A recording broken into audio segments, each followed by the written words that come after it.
হযরতে খুবাইব রাদিয়াল্লাহু তাআলা আনহু বলেন, মৃত্যুর ভয় দেখাইয়া রাসূলের কাছ থেকে ঈমান হারা করবা আমাদেরকে। ও কাফেররা, তোমরা জানো না আমরা বিশ্ব নবীকে কত ভালোবাসি, বিশ্ব নবীকে এত মহব্বত করি গো, নিজের জীবনের চাইতে হাজার হাজার গুণ বেশি মহব্বত করি।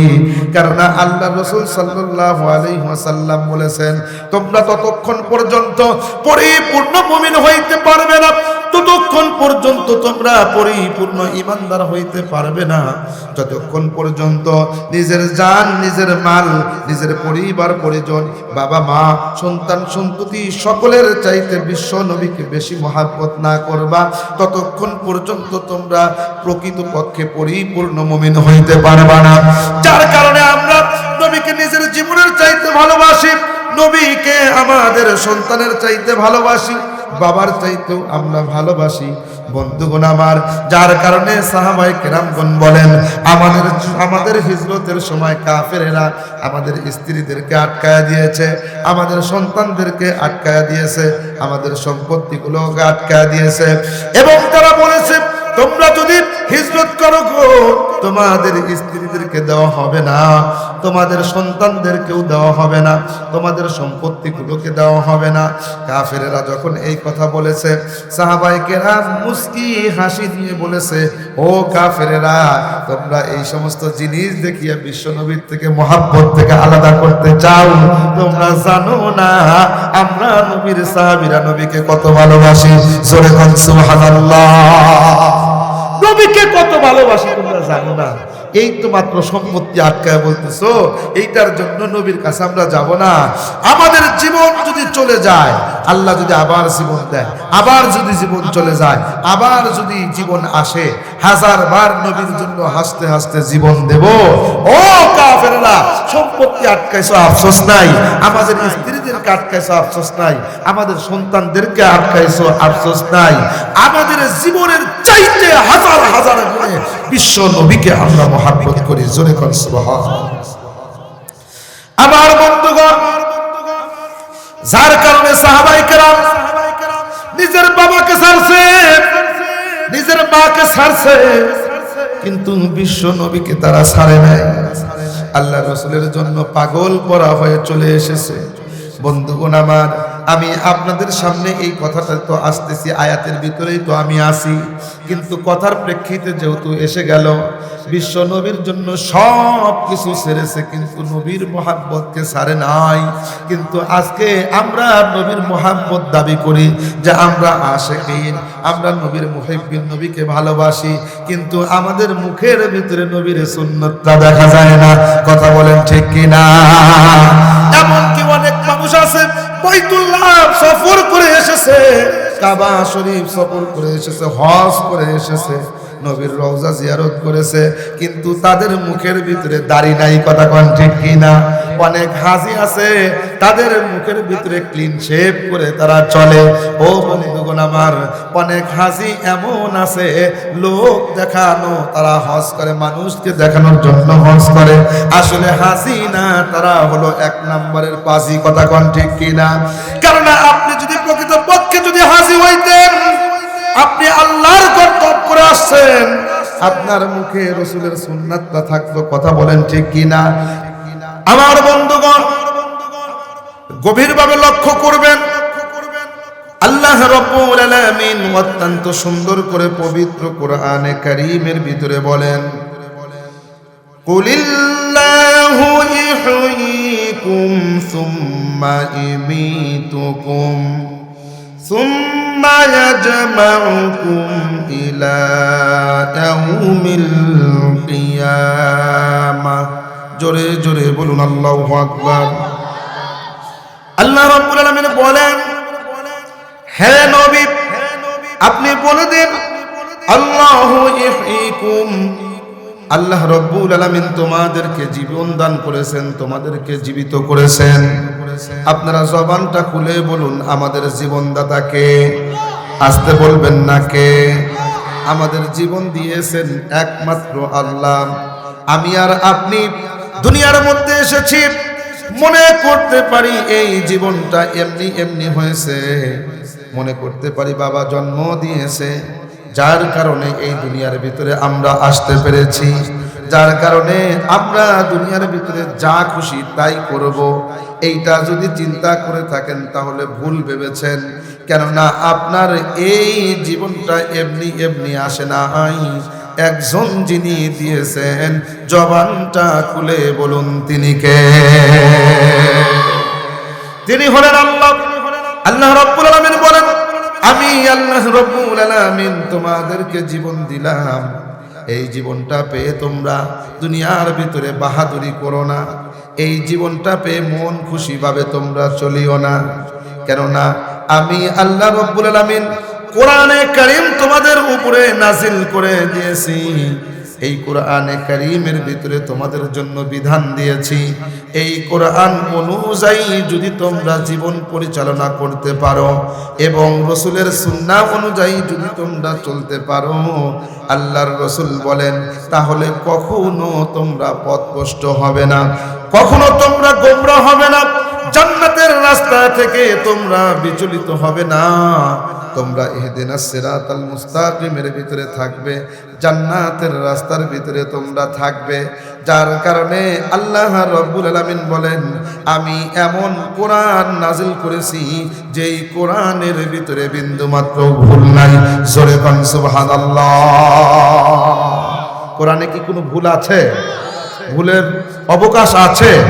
কোনো সন্দেহ আছে? এই কথাটা কার? আসতে বলবেন না কার? এই কথাটা হলো আল্লাহ। আল্লাহ রাব্বুল আলামিন বলেন, যালিকাল কিতাবু লা রাইবা ফীহি হুদাল লিল মুত্তাকিন। আল্লাহ রাব্বুল আলামিন বলেন, এটা এমন একটা কিতাব যেই কিতাবের ভিতরে কোনো ভুল নাই, কোনো সন্দেহ নাই, সন্দেহের অবকাশ মাত্র নাই। হুদাল লিল মুত্তাকিন, মুত্তাকির জন্য হবে হেদায়েত। ও বন্ধুগণ আমার, আমি আর আপনি যদি এই কোরআন অনুযায়ী যদি জীবন পরিচালনা করতে পারি, আমি আর আপনি যদি কোরআন অনুযায়ী চলতে পারি, আমি আর আপনি যদি কোরআনের সাথে যদি সম্পর্ক রাখতে পারি, আল্লাহ রাব্বুল আলামিন কোরআনের বরকতে আমার আপনার মর্যাদা বাড়িয়ে দিবেন। জোরে কোন সুবহানাল্লাহ। এই কোরআনের সাথে সম্পর্ক রাখলে লাভ না ক্ষতি? আর একটু জোরে বলুন, লাভ না ক্ষতি? কোরআনের সাথে যারা যারা সম্পর্ক রাখছে, আল্লাহ রাব্বুল আলামিন তাদের মর্যাদা বৃদ্ধি করে দিয়েছেন। সুবহানাল্লাহ বলেন। আমরা আপনাদেরকে বলি, এই কোরআনটা আমরা দুনিয়ার ভিতরে দেখতেছি কাগজের কোরআন। এই কোরআনটা কিন্তু দুনিয়ার ভিতরে প্রথমেই কাগজের কোরআন ছিল না। কথা বলেন ঠিক কি না? কোরআন কোথায় ছিল? কোরআন অত্যন্ত সুন্দর করে জবাব দেয়, বাল হুয়া কুরআনুম মাজিদুম ফি লাউহিম মাহফুজ। আল্লাহু আকবার। আল্লাহ রাব্বুল আলামিন বলেন, এই কোরআনে কারীমটা লাউহে মাহফুজে ছিল। এই কোরআনে কারীম আমি আল্লাহ রাব্বুল আলামিন এই কোরআনকে সেখান থেকে আস্তে আস্তে নাজিল করলাম। কিভাবে নাজিল করলাম? পাহাড়ের উপরে আল্লাহ নাজিল করতে চাইলেন, রাজি হলো না। পাহাড় থরথর করে কাঁপা আরম্ভ করলো। আসমানের উপরে নাজিল করার চেষ্টা করলে, চিন্তা করলেন, আসমান রাজি হয় নাই। আল্লাহ মানুষের উপরে কোরআনে কারীমকে নাজিল করলেন। ও বন্ধুগণ আমার, আল্লাহ রাব্বুল আলামিন মানুষের মর্যাদা অত্যন্ত বাড়িয়ে দিলেন। জোরে কোন সুবহানাল্লাহ। এই কোরআনে কারীম যেই মাসে অবতীর্ণ হয়েছে, শাহরু রমাদান আল্লাযী উনজিলা ফীহিল কুরআন, এই কোরআনে কারীমটা পবিত্র রমজান মাসে নাজিল হয়েছে। যার কারণে বন্ধুগণ আমার, রমজান মাসের মর্যাদা কম না বেশি? রমজান মাসের মর্যাদা বৃদ্ধি হয়ে গিয়েছে। এই কোরআনে কারীমটা শবে কদরের রজনীতে নাজিল হয়েছে। ইন্না আনজালনাহু ফি লাইলাতিল কদর, এই কোরআনে কারীমটা নাজিল হয়েছে শবে কদরের রজনীতে। যার কারণে শবে কদরকে বলা হয় হাজার রাতের চাইতে শ্রেষ্ঠ রাত। কথা বলেন ঠিক কিনা? তাহলে এই শবে কদরের মর্যাদা বাড়লো কোরআনের কারণে। আপনাদেরকে বলতে চাই, বিশ্ব নবীর প্রতি কোরআনে কারীম নাজিল হয়েছে। কোরআনে কারীম নাজিল হওয়ার পরে সাহাবায়ে কেরাম কিছুদিন পাথরের উপরে লিখলেন, কিছুদিন চামড়ার উপরে লিখলেন, বিভিন্ন জায়গায় বিভিন্ন ধরনের ভাবে লিখলেন। যা হোক, আমি বিস্তারিত আলোচনায় যাব না, আমি শুধু বুঝাইতে চাই কোরআনের সাথে সম্পর্ক রাখলে কি হবে। এই কোরআনে কারীমটা কাগজের উপরে লেখা হলো। এই যে দেখেন একটা কাগজ, কোরআনে কারীম যার উপরে লেখা হয়েছে এটাও একটা কাগজ, আবার আমার হাতেও একটা কাগজ আছে। কথা বলেন ঠিক কি না? বলুন তো আপনারা, আমার কথা বুঝে থাকলে বলুন, এই দুইটা কাগজের মর্যাদা কি সমান হবে? কথা বলুন, সমান হবে? সকালবেলা দেখবেন খবরের কাগজ বিক্রি করে, পত্রিকা, ওটাও তো একটা কাগজ। কিছুদিন গেলে পরে দোকানদার সেইটার উপরে সওদা বিক্রি করে। কথা বলেন ঠিক কিনা? তাহলে দেখেন ওই কাগজ আর এই কাগজ কখনো এক হতে পারে না। ওটাও কাগজ, এটাও কাগজ। বলে ওই কাগজটা এমনি স্পর্শ করা যায়, সওদাও বিক্রি করে। কিন্তু পবিত্র কোরআনে কারীম যেই কাগজের উপরে লিপিবদ্ধ করা হয়েছে, এটার মর্যাদা এত বেড়ে গেছে, ফুকাহায়ে কেরামগণ বলেন এই কাগজটা ওযুবিহীন অবস্থায় ধরা যায় না। এই কাগজটা ওযু ছাড়া স্পর্শ করা যায় না। যার কারণে এই কাগজটার মর্যাদা বেড়ে গেল। কিসের কারণে? বলে কোরআনে কারীমের কারণে। বলে কোরআনে কারীমের কারণে একটা কাগজের মর্যাদাটা বেড়ে গেল। ও বন্ধু, আপনারা দেখবেন এই কোরআনে কারীমের উপরে একটা জামা পরানো হয়। কথা বলেন ঠিক কিনা? কেউ বলে গেলাফ, কেউ বলে জুজদান, যেইটা বলুক না কেন বন্ধুগণ আমার মনে রাখবেন, এই কোরআনে কারীমের উপরে যে গেলাফটা লাগানো হয়, এই গেলাফটা একটা কাপড়ের মাধ্যমে বানানো হয়। বলুন তো এই কাপড়ের দামটা কত? খুব বেশি হলে 40 টাকা, 50 টাকা কি 60 টাকা। কিন্তু এর চাইতে দামি কাপড় তো আপনার বাসায় আছে, এর চাইতে দামি কাপড় আপনার শরীরে আছে কিনা জোরে কোন?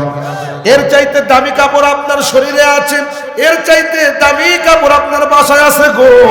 কিন্তু এই জুজদানটা যদি একটু নিচে পড়ে যায়, গেলাপটা যদি নিচে পড়ে যায়, সঙ্গে সঙ্গে মানুষেরা উঠায় চুমু খায়। কথা বলেন ঠিক কিনা? বলুন তো এই একটা কাপড়ের দাম বাড়লো কিসের কারণে? কোরআনের কারণে।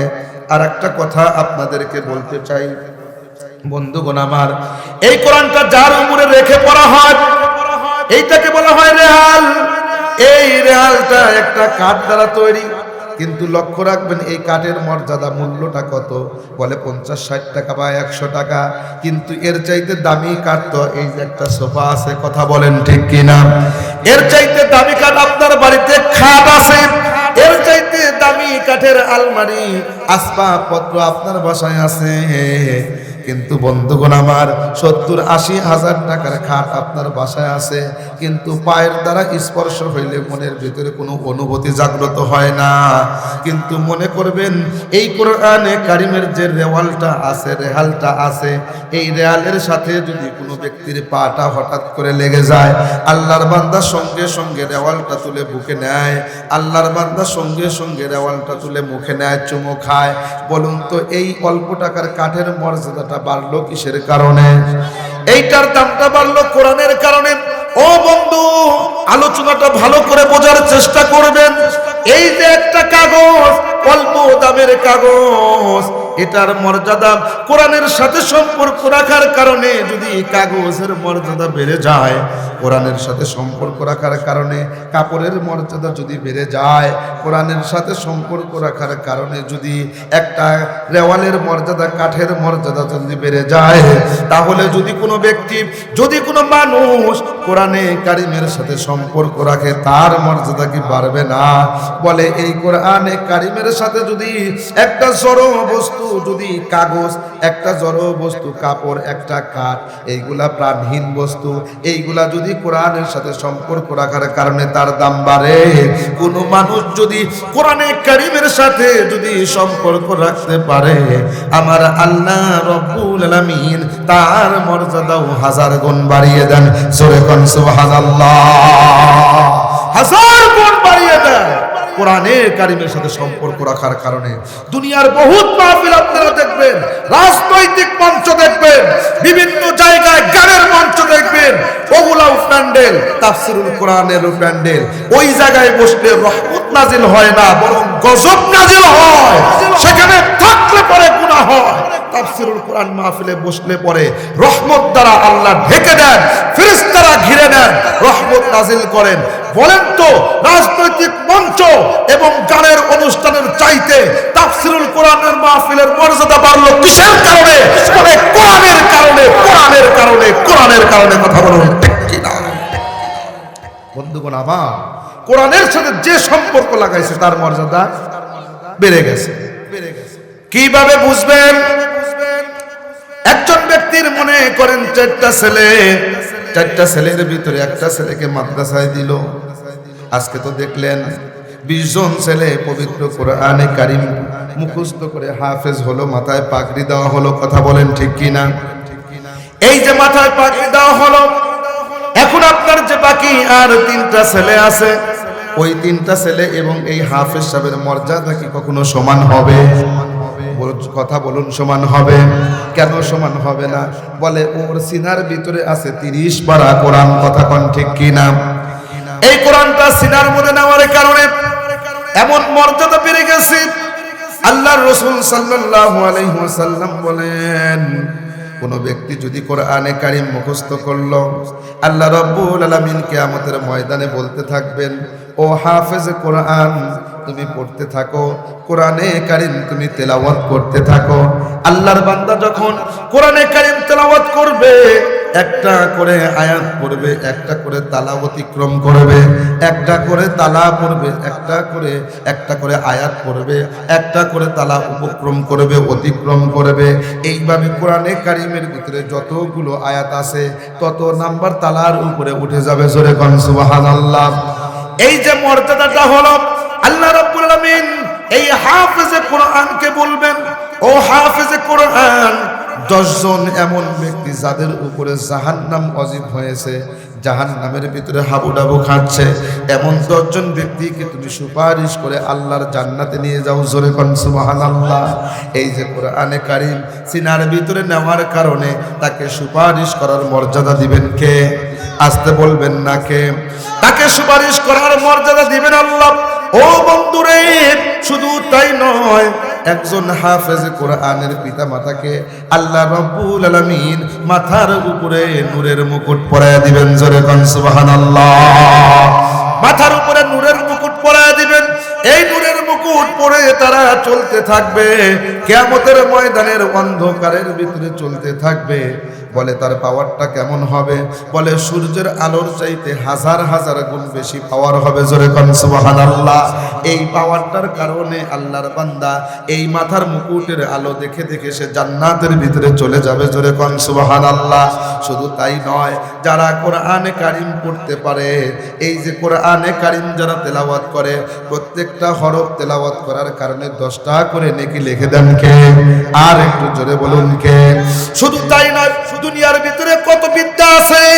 আপনি যারা রেল লাইনে পড়লেন, কোরআনে কারিম পড়লেন বা পড়াইলেন, এই বিদ্যাগুলোর ভিতরে পার্থক্য দেখেন। আল্লাহর রাসূল বলেন, খায়রুকুম মান তাআল্লামাল কুরআনা ওয়া আল্লামা, তোমাদের ভিতরে সর্বোত্তম ওই ব্যক্তি যিনি কোরআন মাজিদ নিজে শিক্ষা করেন এবং অপরকে শিক্ষা দান করেন। বন্ধুগণ আমার, ডাক্তারি শিক্ষা করে শিক্ষা দিলে পরে সর্বোত্তম হওয়া যায় না।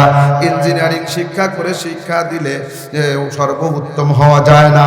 এর মানে আমি এটা বলছি না ওগুলো শিক্ষা করা দরকার না, শিক্ষা করা দরকার আছে, ঠিক আছে বন্ধুগণ, তবে ওইটা শ্রেষ্ঠ শিক্ষা নয়। কোরআনের শিক্ষার উপরে কোনো শিক্ষা হতে পারে না। কথা বলেন ঠিক কিনা? আমার বন্ধুগণ, গভীরভাবে লক্ষ্য করবেন, এই যে কোরআনে কারীম যারা শিক্ষা করলো এবং যারা শিক্ষা দিল, আল্লাহর রাসূল বলেন তারাই হলো শ্রেষ্ঠ মানুষ। শুধু তাই নয়, এই দুনিয়ার ভিতরে যত ধরনের আমরা নফল ইবাদত করি না কেন, নামাজ পড়ি না কেন, অন্য কোনো ইবাদত করি না কেন, আল্লাহর রাসূল বলেন আফদালুল ইবাদাতি তিলাওয়াতুল কোরআন, পবিত্র কোরআনে কারীম যারা তেলাওয়াত করে এটাই আল্লাহর নিকট সর্বশ্রেষ্ঠ ইবাদত। জোরে কোন সুবহানাল্লাহ। এই যে কোরআনে কারীম যারা তেলাওয়াত করলো, তাদের মর্যাদাটা আল্লাহর রাসূল সুন্দর করে বলে দিলেন। শুধু তাই নয়, মসজিদের ভিতরে ঢুকেছে। মসজিদের ভিতরে ঢোকার পরে একজন গরিব মানুষের ছেলে সেও ঢুকেছে, একজন শিল্পপতি ঢুকেছে, আর একজন এমপি ঢুকেছে, আর একজন মন্ত্রী ঢুকেছে। এই মানুষগুলা মসজিদের ভিতরে ঢুকলো, কিন্তু এই মানুষগুলা কোরআনে কারীম পড়তে জানে না। কিন্তু গরিব মানুষের ছেলে এই যে হাফেজ হয়ে গেল, সেই ছেলেটাও গেছে। এখন শিল্পপতি ডাক দিয়া কয়, হাফেজ সাহেব সামনে যান। হাফেজ সাহেব কয়, আমি তো গরিব মানুষ। শিল্পপতি ডাক দিয়া কয়, না, আপনারই যাইতে হবে। আপনার এই যাইতে হবে। দ্বিতীয় নাম্বার মন্ত্রী সাহেব বলতেছে, গাদা তুমি যাও। বলে, না না, আমি তো গরিব মানুষ, আপনার তো পাওয়ার আছে। বলে, পাওয়ার থাকলে কি হবে, কোরআনের পাওয়ার আমার কাছে নাই, তোমারই যাইতে হবে। বলুন তো, মসজিদের ভিতরে যত পাওয়ারফুল নেতা থাকুক না কেন, একজন হাফেজে কোরআনে কারীমকে ইমাম বানায় দেওয়া হলো। যদিও সে গরিব মানুষ, যদিও তার বংশ পরিচয় নিম্ন, কিন্তু এই লোকটাকে সামনে অগ্রগণ্য করে দিয়ে নেতা বানানো হলো কিসের কারণে? কোরআনের কারণে। বলে, এই কোরআনে কারীম থাকার কারণে দুনিয়ার ভিতরে যদি নেতা হয়, আল্লাহ রাব্বুল আলামিন আখিরাতেও তাকে নেতা বানায় দিবে। জোরে বলেন সুবহানাল্লাহ। সুতরাং যে কোনো মুহূর্তে হোক, যে কোনো মূল্যে হোক, কোরআনে কারীমের সাথে আপনাদেরকে সম্পর্ক রাখতে হবে। আল্লাহর রাসূল সাল্লাল্লাহু আলাইহি ওয়াসাল্লাম সেই জন্য বললেন, কুন আলিমান, তুমি নিজে আলেম হও। আলেম হতে পারো না, মুতাআল্লিমান, ছাত্র হয়ে যাও। ছাত্র হতে পারো নাই, আও মুঈনান, উলামায়ে কেরামকে তোমরা টাকা দিয়ে, পয়সা দিয়ে, বুদ্ধি দিয়ে, শ্রম দিয়ে, যেভাবে পারো না কেন সাহায্য সহযোগিতা করো। যদি বলো যে না, এইটাও আমি পারবো না, তাহলে আল্লাহর রাসূল বলেন, আও মুহিব্বান, উলামায়ে কেরামকে অন্তর দ্বারা মহাব্বত করো, ভালোবাসো। কেননা অন্তর দ্বারা ভালো না বাসলে ওই ভালোবাসার কোনো দাম নাই। কথা কন ঠিক কিনা? মুখে শুধু ভালোবাসে, অন্তর দ্বারা ভালোবাসে না, এরা হলো মুনাফিক। কথা বলেন ঠিক কিনা? ও বন্ধুরে, মুখে এবং অন্তরের ভিতরে মিল থাকতে হবে, তাহলেই আপনি মুসলমান হইতে পারবেন। ও বন্ধু, মনোযোগ দিয়ে কথাগুলো শুনবেন। যেহেতু আমি কোরআনে কারীমের সূরাটা তেলাওয়াত করেছি, আয়াত তেলাওয়াত করেছি, আমি তার ভিতরে আসবো। শুধু আমি আলোচনাটা কোরআনের সাথে সম্পর্ক রাখলে কি হয়, সেই কথাটা আমি আপনাদেরকে বোঝানোর চেষ্টা করতেছি। আমার ভাইয়েরা, মাদ্রাসাকে ভালোবাসবেন, উলামায়ে কেরামকে অন্তর দিয়ে মহব্বত করবেন। আল্লাহ রাব্বুল আলামিন আপনাকে ভালোবাসবেন, আপনাকে মহব্বত করবেন। অন্তর দ্বারা যদি মহব্বত না করতে পারেন, তাহলে আল্লাহর রাসূল বলেন, ওয়ালা তাকুন খামিসান, পঞ্চম নম্বরের ব্যক্তি তুমি হয়ো না। অর্থাৎ উলামায়ে কেরামের কুৎসা রটনা করিও না, তাদের বিরুদ্ধে আচরণ করিও না, তাদের বিপক্ষে যায়ও না, তাহলে তোমার নসিবটা পুড়ে যাবে, কপালটা পুড়ে যাবে। বন্ধুগণ আমার, সেই জন্য বলতে চাই, আমরা যতদিন পর্যন্ত বাঁচবো কোরআনকে মহব্বত করব। আমরা যতদিন পর্যন্ত বাঁচবো সন্তানদেরকে কোরআন পড়নেওয়ালা বানাবো। কথা বলেন ঠিক কিনা? কেননা এই কোরআনে কারীম যদি আপনি সন্তানকে যদি শিক্ষা দিতে পারেন, আল্লাহর রাসূল বলেন, একটা মানুষ ইন্তেকালের মুহূর্ত পৌঁছে গেছে, সাকরাতুল মউত এসে গেছে, মৃত্যুর যন্ত্রণা হচ্ছে, এই মানুষটার কাছে যদি সূরাতুল ইয়াসিন যদি পাঠ করা হয়, আল্লাহর রাসূল বলেন, এই সূরা ইয়াসিনের বরকতে আমার আল্লাহ রাব্বুল আলামিন ওই ব্যক্তির মৃত্যুর যন্ত্রণা লাঘব করে দেন। জোরে বলেন সুবহানাল্লাহ। আমার ভাইয়েরা, সেই জন্য সন্তানদেরকে কোরআন পড়নেওয়ালা আপনি বানাইবেন। মৃত্যুর সময় আপনার সামনে তেলাওয়াত করবে, আপনার কাছে সূরা ইয়াসিন পড়বে।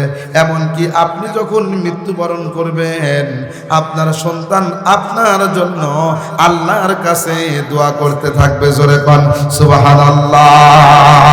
মাগো তোমার একটি ছেলে আলেম বানায়ো, মাগো তোমার একটি ছেলে হাফেজ বানায়ো। মরণ কালে শিওরেতে, মরণ কালে শিওরেতে কোরআন পড়িব, মাগো তোমার একটি ছেলে আলেম বানায়ো। রাজি আছি তো ইনশাআল্লাহ? রাজি আছি তো ইনশাআল্লাহ? একটা সন্তানকে আলেম বানান, কোরআন পড়নেওয়ালা বানান, নসিব খুলে যাবে। আমি আর আপনি রিজিকের টেনশন করি যে সন্তানকে মাদ্রাসায় দিলে কি খাবে কি খাওয়াবে। বন্ধুগণ আমার, রিজিকের মালিক কে? আর একটু জোরে বলুন কে? রিজিকের মালিক হলেন একমাত্র আল্লাহ। সুতরাং কোনো টেনশন করবেন না। ও বন্ধুগণ আমার, আপনাদেরকে বলতে চাই, দুনিয়ার ভিতরে আমরা কত ধরনের কাজ করলাম। দুনিয়ার কাজ করতে করতে আমরা ভুলে গেলাম আখিরাতকে, যার কারণে নামাজের টাইম হয়ে যায়, আমরা নামাজ বাদ দিয়ে দুনিয়ার কাজে ব্যতিব্যস্ত। আমরা নামাজের টাইম হয়ে যায়, দোকানদার দোকান বন্ধ করে না, তাঁতি তাঁত বন্ধ করে না, কৃষক কৃষিকাজ বন্ধ করে না, কিন্তু এ কথা চিন্তা করে না এই মুহূর্তে যদি আমি মারা যাই আমার কি উপায় হবে। কথা বলেন ঠিক কি না? কেননা আমার যে জীবন, এই জীবনটা কি আমার? দিয়েছেন কে? আসতে বলবেন না কে? জীবনটা দিয়েছেন একমাত্র আল্লাহ। আমার বন্ধুগণ, সেই কথাটা আল্লাহ রাব্বুল আলামিন বলেন, কুলিল্লাহু ইহয়িকুম সুম্মা ইমীতুকুম। আল্লাহ রাব্বুল আলামিন বলেন, হে নবী, আপনি সকলকে বলে দিন, আল্লাহু ইহয়িকুম, তোমাদের সৃষ্টি করেছেন কে? তোমাদের জীবন দিয়েছেন কে? জীবন দিয়েছেন একমাত্র আল্লাহ। সুতরাং যেই আল্লাহ রাব্বুল আলামিন জীবন দিয়েছেন, ওই আল্লাহ রাব্বুল আলামিনের ইবাদত তোমাকে করতে হবে। জোরে কাম সুবহানাল্লাহ। দুনিয়ার মধ্যে খেলানোর জন্য তোমাকে বানানো হয় নাই, দুনিয়ার মধ্যে ঘোরাফেরা করার জন্য বানানো হয় নাই, দুনিয়ার মধ্যে এমনি এমনি তুমি চলবা এই জন্য তোমাকে বানানো হয় নাই। কি জন্য বানানো হয়েছে? আমার পূর্বের বক্তা মাওলানা কামরুল ইসলাম আরিফি সাহেব সুন্দর করে বলে গেছেন, কোরআনের আয়াত দিয়ে বলেছেন আল্লাহ রাব্বুল আলামিন কেন আমাদেরকে বানাইছেন। ওমা খালাকাতুল জিন্না ওয়াল ইনসা ইল্লা লিয়াবুদুন।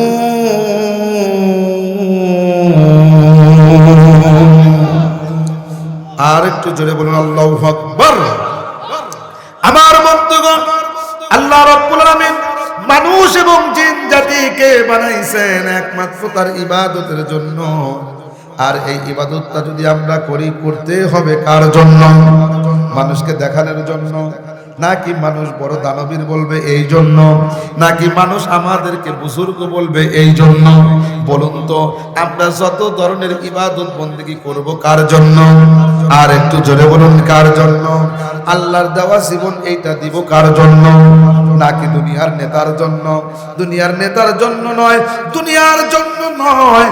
জীবন দিয়েছেন আল্লাহ, দিতে হবে আল্লাহর জন্য। সেই জন্য আল্লাহ রাব্বুল আলামিন পবিত্র কোরআনে কারীমের ভিতরে অত্যন্ত সুন্দর করে শিক্ষা দিচ্ছেন। আল্লাহ রাব্বুল আলামিন বলেন, কুল ইন্না সালাতি ওয়া নুসুকি ওয়া মাহইয়ায়া ওয়া মামাতি লিল্লাহি রাব্বিল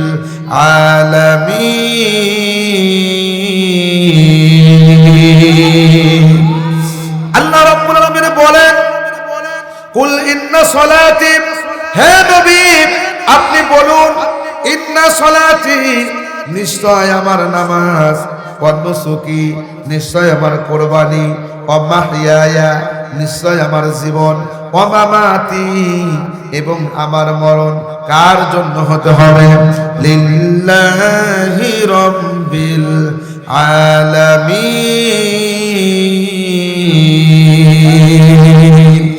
একমাত্র আল্লাহর জন্য হতে হবে। বন্ধুগণ আমার, সেই জন্য আপনাদেরকে বলতে চাই, এই জীবনটা দিয়েছেন হলো আল্লাহ। সেই কথাটা আল্লাহ রাব্বুল আলামিন এই আয়াতের ভিতরে বলেন, কুলিল্লাহু ইহয়িকুম, নিশ্চয় তোমাদেরকে জীবন দিয়েছেন কে? আল্লাহ। সুতরাং এই জীবনটা দিতে হবে কার জন্য? এই জীবনটা আল্লাহ দিয়েছেন, এই জীবনটা দিতেও হবে আল্লাহর জন্য। দুনিয়ার কোনো জিনিসের জন্য জীবন দেওয়া যাবে না।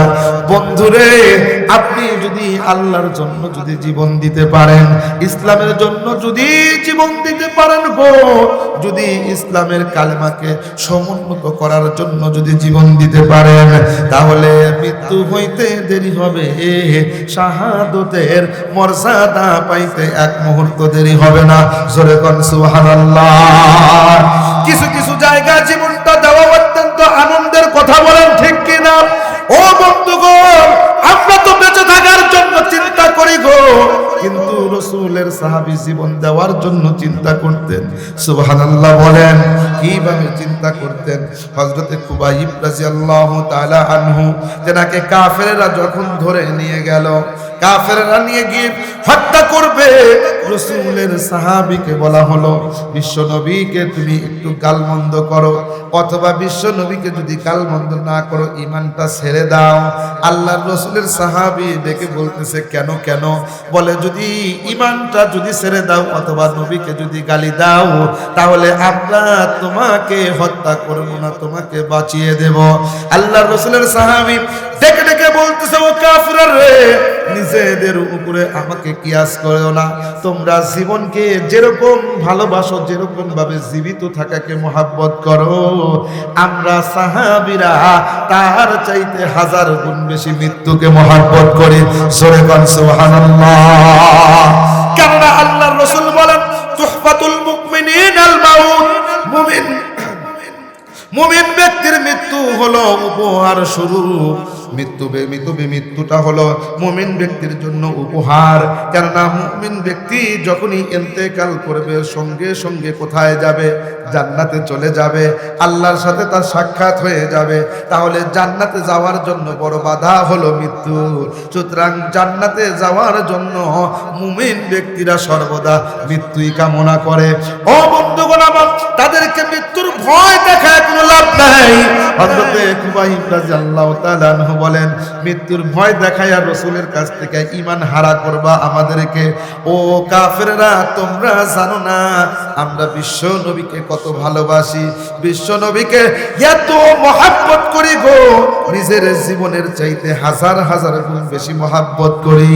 কারণ আল্লাহ রাসূল সাল্লাল্লাহু আলাইহি ওয়াসাল্লাম বলেছেন, তোমরা ততক্ষণ পর্যন্ত পরিপূর্ণ মুমিন হইতে পারবে না, ততক্ষণ পর্যন্ত তোমরা পরিপূর্ণ ঈমানদার হইতে পারবে না, যতক্ষণ পর্যন্ত নিজের জান, নিজের মাল, নিজের পরিবার পরিজন, বাবা মা, সন্তান সন্ততি সকলের চাইতে বিশ্ব নবীকে বেশি মহব্বত না করবা, ততক্ষণ পর্যন্ত তোমরা প্রকৃতপক্ষে পরিপূর্ণ মুমিন হইতে পারবা না। যার কারণে আমরা নবীকে নিজের জীবনের চাইতে ভালোবাসি, নবীকে আমাদের সন্তানের চাইতে ভালোবাসি, বাবার চাইতেও আমরা ভালোবাসি। বন্ধুগণ আমার, যার কারণে সাহাবায়ে কেরামগণ বলেন, আমাদের হিজরতের সময় কাফেরেরা আমাদের স্ত্রীদেরকে আটকায়া দিয়েছে, আমাদের সন্তানদেরকে আটকায়া দিয়েছে, আমাদের সম্পত্তিগুলোকে আটকায়া দিয়েছে, এবং তারা বলেছে, তোমরা যদি হিজরত করো গো, তোমাদের স্ত্রীদেরকে দেওয়া হবে না, তোমাদের সন্তানদেরকেও দেওয়া হবে না, তোমাদের সম্পত্তিগুলোকে দেওয়া হবে না। কাফেরেরা যখন এই কথা বলেছে, সাহাবায়ে কেরাম মুস্কি হাসি দিয়ে বলেছে, ও কাফেরেরা, তোমরা এই সমস্ত জিনিস দেখিয়ে বিশ্বনবীর থেকে, মহব্বত থেকে আলাদা করতে চাও, তোমরা জানো না আমরা নবীর সাহাবীরা নবীকে কত ভালোবাসি। জোরে বল সুবহানাল্লাহ। নবীকে কত ভালোবাসি তোমরা জানো না। এই তো মাত্র সম্পত্তি আটকায় বলতেছো, এইটার জন্য নবীর কাছে আমরা যাব না। আমাদের জীবন যদি চলে যায়, আল্লাহ যদি আবার জীবন দেয়, আবার যদি জীবন চলে যায়, আবার যদি জীবন আসে, 1000 বার নবীর জন্য হাসতে হাসতে জীবন দেব। ও কাফেররা, সম্পত্তি আটকাইছো আফসোস নাই, আমাদের স্ত্রীদেরকে আটকাইছো আফসোস নাই, আমাদের সন্তানদেরকে আটকাইছো আফসোস নাই, আমাদের জীবনের চাইতে 1000 গুণে বিশ্ব নবীকে আমরা মহব্বত করি। জোরে কোন সুবহানাল্লাহ। আমার বন্ধুগণ, যার কারণে সাহাবায়ে কেরাম নিজের বাবাকে ছাড়ছে, নিজের মাকে ছাড়ছে, কিন্তু বিশ্ব নবীকে তারা ছাড়ে নাই। আল্লাহ রাসূলের জন্য পাগল করা হয়ে চলে এসেছে। বন্ধুগণ আমার, আমি আপনাদের সামনে এই কথাটা তো আসতেছি, আয়াতের ভিতরেই তো আমি আসি, কিন্তু কথার প্রেক্ষিতে যেহেতু এসে গেল, বিশ্ব নবীর জন্য সব কিছু ছেড়েছে, কিন্তু নবীর মহব্বতকে ছাড়ে নাই। কিন্তু আজকে আমরা নবীর মহব্বত দাবি করি যে আমরা আশিকিন, আমরা নবীর মুহিব্বিন, নবীকে ভালোবাসি, কিন্তু আমাদের মুখের ভিতরে নবীর সুন্নতটা দেখা যায় না। কথা বলেন ঠিক কিনা? এমনকি অনেক মানুষ আছে বাইতুল্লাহ সফর করে এসেছে, কাবা শরীফ সফর করে এসেছে, হজ করে এসেছে, নবীর রওজা জিয়ারত করেছে, কিন্তু তাদের মুখের ভিতরে দাড়ি নাই। কথা কোন ঠিক কিনা? অনেক হাজি আছে তাদের মুখের ভিতরে ক্লিন শেভ করে তারা চলে। ও বন্ধুগণ আমার, অনেক হাজি এমন আছে লোক দেখানো, তারা হজ করে মানুষকে দেখানোর জন্য হজ করে, আসলে হাজি না, তারা হলো এক নম্বরের পাজি। কথা কোন ঠিক কিনা? কারণ আপনি যদি প্রকৃতপক্ষে যদি হাজি হইতেন, আপনি আল্লাহর কর্তব্য করে আসছেন, আপনার মুখে রসুলের সুন্নাতটা থাকতো। কথা বলেন ঠিক কিনা? এর মানে আমি এটা বলছি না যে হজ করলেই আপনার জন্য দাড়ি রাখতে হবে, এটা বলছি না। এটা প্রত্যেকটা মানুষের জন্যই জরুরি। কথা কোন ঠিক কিনা? কিন্তু বর্তমান দেখা যায় যাদের টাকার ভিতরে গড়বড়, যাদের মনের ভিতরে গড়বড়, হজ করার পরেও হাজী সাহেব জমি ঠেলে, হজ করার পরেও হাজী সাহেব মিথ্যা কথা বলে, হজ করার পরে ব্যবসায়ের ভিতরে হাজী সাহেব দোকামি করে, হজ করার পরেও হাজী সাহেবের সব কিছু এলোমেলো। আছে না নাই? এ জোরে কোন আছে না নাই? তাই তো এক কবি সুন্দর করে ডেকে ডেকে বলেন, চোরের নৌকা সাধুর নিশান, মাঝে মাঝে ওরে টুপি পরা জুব্বা পরা তসবি নিয়া ঘরে, টাকার জোরে হজ করেছে নাম ফুটাইছে হাজি, গোপন খাতা খুলে দেখি এক নাম্বারের বাজি। কথা বলেন ঠিক কিনা? বন্ধুগণ আমার, রসুলের মহাব্বত অন্তরে থাকতে হবে। রসুলের মহাব্বত যদি না থাকে, কিয়ামতের ময়দানে আপনি কিভাবে রসুলের সুপারিশ আশা করেন? কিভাবে আপনি রসুলের সামনে গিয়ে দাঁড়াবেন? কথা বলেন ঠিক কিনা? সাহাবায়ে কেরাম নিজেদের জীবন দিয়েছেন রসুলের জন্য। সাহাবায়ে কেরাম রসুলের জন্য বাড়ি ছেড়েছেন, ঘর ছেড়েছেন, সম্পত্তি ছেড়েছেন। এমন একজন সাহাবীর কথা পাওয়া যায় কিতাবের ভিতরে। আল্লাহর রাসূল সাল্লাল্লাহু আলাইহি ওয়াসাল্লাম নামাজ আদায় করার জন্য ঘরের দরজাটা খুললেন, দেখতে পাইলেন একজন ব্যক্তি অত্যন্ত জীর্ণ শীর্ণ অবস্থায় সেই জায়গার ভিতরে দাঁড়ানো। আল্লাহর রাসূল বললেন, তুমি কে? ছেলেটা ডেকে ডেকে বলছেন, আমার নাম হলো আব্দুল উজ্জা। বলে, কোথা থেকে তুমি এসেছো? মক্কা মদিনার মাঝখানের একটা জায়গা, সেই জায়গা থেকে ছেলেটা এসেছে। বলে, তোমার কি অবস্থা? দেখলেন অবস্থা অত্যন্ত নাজুক। ছেলেটার ভিতরে পরনে শুধু একটা কাপড় রয়েছে এবং একটা কাপড় তার শরীরের ভিতরে রয়েছে। অত্যন্ত নাজুক অবস্থা। তোমার এই অবস্থা কেন? বলে, ইসলাম ধর্ম গ্রহণ করার কারণে আমার এই অবস্থা হয়েছে। বলে, কি কারণে? বলে, শোনেন শোনেন, ইয়া রাসূলুল্লাহ, ইয়া হাবিবাল্লাহ, আমি আমার ছোট্ট অবস্থায় আমার বাবা মারা যায়। আমার বাবা মারা যাওয়ার পরে আমার চাচার বাড়িতে আমি মানুষ হই। আমার চাচা আমাকে তার পশুগুলো লালন পালন করার দায়িত্ব আমার উপরে দিয়েছিলেন, যার কারণে ওইগুলো আমি লালন পালন করতাম, ওইগুলো আমি দেখাশোনা করতাম। একটা মুহূর্তে ইসলামের বাণী যখন আমি শুনতে পাইলাম, আমি ইসলামের কথা শুনে আমার কাছে ইসলামটা যেন কেমন ভালো লাগতে শুরু করলো। কেননা ইসলাম এমন একটা জিনিস, কোরআন এমন একটা জিনিস, এটার একটা আকর্ষণ আছে। কথা বলেন ঠিক কিনা? চুম্বক থাকলে যেরকম ভাবে লোহাটা এমনি আসে। কথা বলেন ঠিক কিনা? এই যে আপনারা বসে রয়েছেন গভীর রজনীতে, আপনারা বসে রয়েছেন কিসের আকর্ষণে? বলে, কোরআনের আকর্ষণে। টাকাও আপনাদেরকে দেওয়া হবে না, পয়সা আপনাদেরকে দেওয়া হবে না, লুঙ্গি দেওয়া হবে না, জামা কাপড় দেওয়া হবে না। রাতকে রাত আপনারা টাকা পয়সা দিয়ে বসে রয়েছেন কিসের কারণে? কোরআনের আকর্ষণে, ইসলামের কারণে। বন্ধুগণ আমার, মনোযোগ দিয়ে কথাগুলো শোনার চেষ্টা করবেন। এইবার ছেলেটা ডেকে ডেকে বলতেছেন, ইসলাম আমার কাছে ভালো লাগা আরম্ভ করলো গো, যার কারণে আমি চিন্তা করলাম ইসলাম ধর্ম গ্রহণ করব। ইসলাম ধর্ম গ্রহণ করার জন্য আমার চাচার কাছে আমি চলে গেলাম। চাচার কাছে গিয়ে আমি চাচাকে ডেকে ডেকে বললাম, চাচা, মক্কার ভিতরে মদিনার ভিতরে একজন ব্যক্তি নবুয়তির দাবি করেছে। আসলে দাবি করে নাই, আল্লাহ তাকে নবী বিলে পাঠাইছে। সুবহানাল্লাহ বলেন। এই নবীর ধর্মটা অত্যন্ত সত্য, তার উপরে কোরআন নাজিল হয়। এই কোরআনটা অত্যন্ত মজাদার, যার কারণে আমার ভালো লাগে, অত্যন্ত সুন্দর, শুনতে ভালো লাগে। আমার দিলে সাক্ষী দেয় রে, ওই ইসলাম গ্রহণ করলে পরে আমরা আলোর দিশা পেয়ে যাব। ও চাচা, আপনাকেও আমি দাওয়াত দিতেছি, যেহেতু আপনি আমার মুরব্বী, আপনার থেকে কোনো কাজ আমি কোনোদিন লুকাই নাই, আপনার থেকে আমি কোনো কাজ কখনো অগোচরে করি নাই, যার কারণে আপনাকে আমি দাওয়াত দিতেছি, আপনি ইসলাম ধর্ম গ্রহণ করবেন নাকি? চাচা ডেকে ডেকে বলতেছেন, না না, আমার বাপ দাদার ভিতর থেকে একটা বংশ পরম্পরা, একটা ধর্ম এসেছে, সেই ধর্ম অনুযায়ী আমি চলতে চাই। এইবার ছেলেটা বলছে, ও চাচা, যেহেতু একজন আর একজনের কবরে যাবে না, আপনাকে দাওয়াত দিলাম, আপনি যেহেতু মানলেন না, কিন্তু আমার জীবনের সিদ্ধান্ত তো আমার, কথা বলেন ঠিক কিনা? সুতরাং চাচা, আপনার কাছে ইসলাম পছন্দ না হইতে পারে, আমার কাছে ইসলাম ধর্মটা অত্যন্ত মজা লাগে, ভালো লাগে। সুতরাং আমি আপনাকে জানাইয়া দিলাম চাচা, আমি ইসলাম ধর্ম গ্রহণ করব। এই কথা শোনার সঙ্গে সঙ্গে চাচা এত রাগান্বিত হয়ে গেল, এত রাগ করলো, চাচা সঙ্গে সঙ্গে বলতেছে, তুমি যদি ইসলাম ধর্ম গ্রহণ করো তাহলে আমার বাপ দাদার ধর্মের উপরে চুলকানি পড়বে, আমি বেঁচে থাকতে আমার বাপ দাদার ধর্মটা নষ্ট হতে দেব না।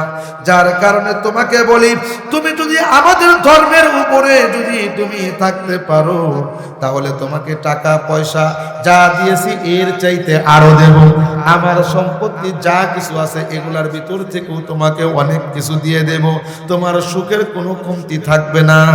কিন্তু যদি তুমি ইসলাম ধর্ম গ্রহণ করো তাহলে তোমার সমস্ত সম্পত্তি থেকে আমি বঞ্চিত করে দেব, কোনো কিছু তো দেব না, তোমাকে একদম নিঃস্ব করে দেব গো। এইবার ছেলেটা বলতেছে, ও চাচা, আপনি আমাকে সম্পদের ভয় দেখাচ্ছেন নাকি?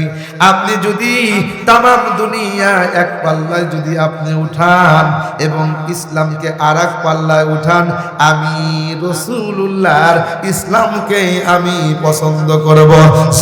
সুবহানাল্লাহ। আমার বন্ধুগণ, ইন্নাদ দীনা ইনদাল্লাহিল ইসলাম, আল্লাহ রাব্বুল আলামিন ইসলাম ধর্মকে মনোনীত করেছেন, পছন্দ করেছেন। আল্লাহর কাছে মনোনীত ধর্মের নাম হলো ইসলাম। জোরে কোন সুবহানাল্লাহ। ইসলাম হলো শান্তির ধর্ম। ও বন্ধুরে, এই ইসলাম ধর্ম গ্রহণ করার জন্য ছেলেটা বলতেছে, চাচা, আপনি যেহেতু ইসলাম ধর্ম গ্রহণ করবেন না, আমি ইসলাম ধর্ম গ্রহণ করতে চাই। জোরে কন্যা মারহাবা, আর একটু জোরে কন্যা মারহাবা। আমি ইসলাম ধর্ম গ্রহণ করতে চাই, এই কথা যখন বলেছে, এইবার চাচা অত্যন্ত রাগান্বিত হয়ে গেল। চাচা বলতেছেন, আমি যেই পশুগুলা দেখাশোনা করার জন্য তোমাকে দিয়েছিলাম, সমস্ত পশুগুলো এখন এই মুহূর্তে আমি ফিরে আনিলাম, একটাও তোমাকে দেব না। আমার যত সম্পত্তি আছে সমস্ত সম্পত্তি থেকে তোমাকে বঞ্চিত করলাম। তোমার যত সম্পত্তি আছে গো, ওই সম্পত্তিগুলো থেকেও তোমাকে আমি বঞ্চিত করলাম, দেব না। এমনকি তোমার শরীরের পোশাকটা যে আছে, এই পোশাকটাও তো আমার টাকায় কেনা, এই পোশাকটাও দিতে হবে। তোমার শরীরের জামাটা খুলে দাও, ইসলাম ধর্ম গ্রহণ করলে শরীরের জামাটা পর্যন্ত তোমার থাকবে না। যুবক তখন চাচার আদেশ অনুযায়ী শরীরের জামাটা খুলে দিল। বন্ধুরে, দেখেন ইসলামের জন্য তারা কত কষ্ট করেছে। ও বন্ধুগণ, আমার গভীর রজনীতে মনোযোগ দিয়ে কথাগুলো শুনবেন। যুবক বলেন, ইয়া রাসূলুল্লাহ, আমার চাচা যখন বলল জামা খুলে দাও, জামাটা আমি খুলে দিলাম। বলল এইবার গেঞ্জিটা খুলে দাও, গেঞ্জিটা আমি খুলে দিলাম। আমি ইসলাম ধর্ম গ্রহণ করব, এইটা আমার চাচা পছন্দ করে না। আমার চাচা এবার ডেকে বলতেছে, ও ভাতিজা, তোমার শরীরের ভিতরে যে লুঙ্গিটা দেখা যায়, যে পরনের যে পোশাকটা দেখা যায়, এটাও তো আমার টাকার কেনা। তুমি যদি ইসলাম ধর্ম গ্রহণ করো গো, ওই লুঙ্গি পর্যন্ত তোমাকে খুলে দিতে হবে। ভাতিজা এবার ডেকে বলে, চাচা এই লুঙ্গি দ্বারা আমি নিজের লজ্জাস্থানকে আবৃত করেছি, অন্তত আপনি এই লুঙ্গিটা আমার খুলে নিয়েন না, পরনের পোশাকটা আপনি খুলে নিয়েন না। চাচা ডেকে বলে, তুমি ইসলাম ধর্ম গ্রহণ করবে, আমি এইটা মেনে নিতে পারি না। যদি তুমি ইসলাম ধর্ম গ্রহণ করো, আমি অর্ডার করলাম আমার লুঙ্গি পর্যন্ত আমি তোমাকে দেব না। আমি অর্ডার করলাম গো, এই মুহূর্তে তোমার লুঙ্গিটা পর্যন্ত খুলে দিতে হবে। চাচার আদেশ অনুযায়ী লুঙ্গিটা পর্যন্ত খুলে দিলেন, পরনের পোশাকটা পর্যন্ত খুলে দিলেন। লজ্জাস্থানটা হাত দ্বারা ঢেকে দৌড়ে চলে আসছেন মায়ের কাছে। মাকে ডেকে বলছেন, মা ও মা একটু তাড়াতাড়ি করে ওঠো গো মা। মা ডাক দিয়া বলে, কে রে বেটা কে? বলে, মা আমি তোমার সন্তান আব্দুল উজ্জা। বলে, মা গো জলদি করে একটু কাপড় দাও। ও মা একটু কাপড় দাও, তোমার সন্তানের লজ্জাস্থানটা একটু ঢাকতে চায়। ও বেটা কি হয়েছে তোমার? বলে, মা গো ইসলাম ধর্ম গ্রহণ করব, ইসলাম ধর্ম গ্রহণ করার কারণে আমার চাচা আমার সম্পত্তিগুলো নিয়ে নিয়েছে, আমার পশুগুলো নিয়ে নিয়েছে, টাকা পয়সা নিয়ে নিয়েছে, শরীরের জামাটা পর্যন্ত খুলে নিয়েছে, পরনের পোশাকটা পর্যন্ত খুলে নিয়েছে। ও মা আমি এই মুহূর্তে চাচার কাছ থেকে নিঃস্ব হয়ে বেরিয়ে এসেছি। চাচাকে বলেছি, ও চাচা আপনি আমার সবকিছু খুলে নিলেন, কিন্তু সিনা থেকে আমার নবীর মহব্বত এবং ভালোবাসা বের করতে পারবেন না। ও চাচা উপরের পোশাকটা আপনি নিতে পারেন গো, কিন্তু অন্তরে ইসলামের প্রতি যে ভালোবাসা, নবীর প্রতি যে ভালোবাসা, আল্লাহর প্রতি যে ভালোবাসা, এইটা নিতে পারবেন না।